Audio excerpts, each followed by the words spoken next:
Eyelash extensions can be very fashionable, and they are right now, but you might want to think twice about getting them.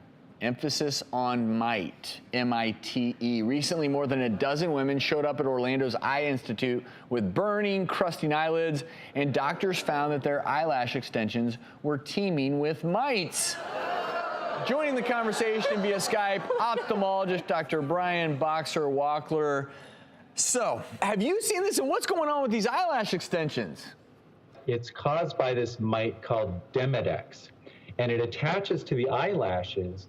And if salons are not sterilizing their instruments between clients, then they can actually transmit the mites from one client through the instruments to the lashes of another client. And the mites live at the base of the lashes. They actually feed off of the oils. That's like their picnic. And the signs of having this would be dandruff at the base of the lashes, or if you notice that your lashes are a bit brittle and break easily, that could be a sign you've got this mite infestation happening in your eyelashes. So people can get the mites even from something as benign as just dust being blown around, because they can contain the mites and then they get on the skin and the lashes.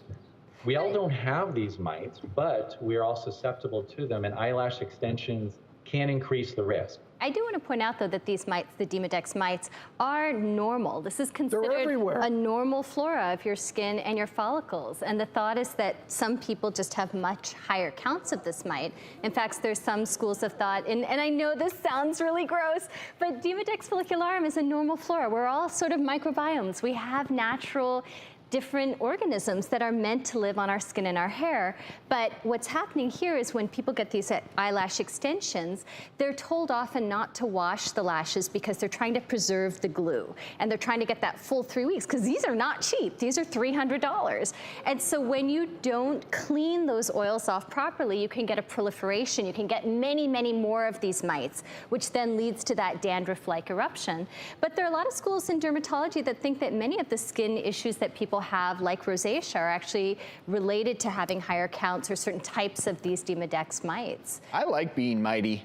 You're all about the microbiome. I know. But I do want to ask Dr. Boxer Wachler, are there any concerns with this, or any concerns with your vision, anything that is of major concern? Well, it can definitely cause inflammation and scaly skin that could make the eye feel painful and burny and just plain uncomfortable. And that can be chronic until it's diagnosed and treated. There's also cases of people that just have poor eyelid hygiene, like oral hygiene. Well, it's eyelid hygiene for your eyelids. And those mites, I mean, it's like the perfect breeding ground, chicka bow wow, for these mites to overpopulate.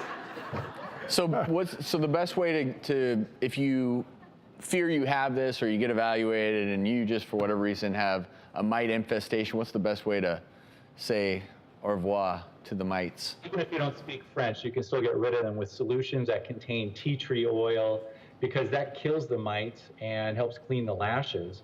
But also you probably want to consider a shampoo that has tea tree oil too, because guess what? If it's on your eyelashes, there's a pretty good chance it could also be in your hair.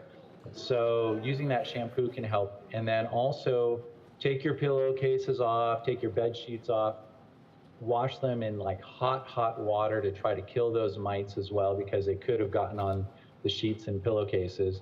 Trash your old makeup. And just a reminder, it's always a great idea to clean your face every night and take off your makeup every night too. Well, Dr. Boxer Wachler, that was a mighty great answer. Great advice.